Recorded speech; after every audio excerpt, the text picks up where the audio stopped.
റസൂലുള്ളാഹി സ്വല്ലല്ലാഹു അലൈഹി വസല്ലം പ്രവാചകന് സന്തോഷകരമായ വാർത്തകളൊക്കെ ലഭിക്കുമ്പോൾ അള്ളാഹുവിന്റെ റസൂൽ പറയും, അൽഹംദുലില്ലാഹ്, സർവസ്തുതിയും റബ്ബിനാണ്, അല്ലദീ ബിനിഅമതിഹി തത്തിമ്മുസ് സാലിഹാത്ത്, എല്ലാ സൽക്കർമ്മങ്ങളും പൂർത്തീകരിക്കപ്പെടുന്നത് റബ്ബിന്റെ നിഅമത്ത് കൊണ്ടാണ്, അതുകൊണ്ട് സർവസ്തുതിയും റബ്ബിനാണ്. ഏതവസ്ഥകളിലും, പ്രയാസഘട്ടങ്ങളിലാകട്ടെ അല്ലാത്ത ഘട്ടങ്ങളിലാകട്ടെ, അള്ളാഹുവിന്റെ റസൂലിൽ നിന്ന് സ്ഥിരപ്പെട്ടത് അൽഹംദുലില്ലാഹി അലാ കുല്ലി ഹാൽ, ഏതവസ്ഥയിലും റബ്ബിനാണ് സ്തുതി. അതുകൊണ്ടാണ് നബി സല്ലല്ലാഹു അലൈഹി വസല്ലം പറഞ്ഞത്, തന്റെ പിഞ്ചോമന കുഞ്ഞ് മരണപ്പെടുമ്പോൾ അൽഹംദുലില്ലാ എന്നാരെങ്കിലും പറഞ്ഞാൽ, കുട്ടി മരിക്കുമ്പോൾ അൽഹംദുലില്ലാ എന്ന്, കാരണം റബ്ബാണത് ഖദറാക്കിയത്, അതിൽ ഖൈറുണ്ടാകും.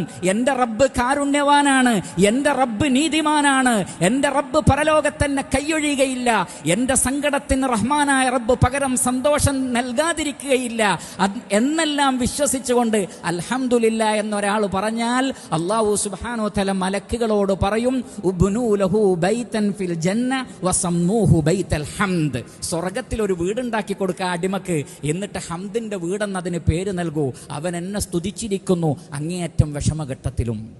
അതുകൊണ്ട് പ്രിയപ്പെട്ട സഹോദരങ്ങളെ, ജീവിതത്തിലുടനീളം ഹംദ് അത് നമ്മളുടെ ഏറ്റവും വലിയ ദിക്റാകട്ടെ, ഏറ്റവും വലിയ ദുആ ആകട്ടെ, അത് നമ്മുടെ ആദത്തായി മാറട്ടെ. അൽഹംദുലില്ലാഹി റബ്ബിൽ ആലമീൻ എന്ന് നിരന്തരം പറഞ്ഞുകൊണ്ടിരിക്കുക.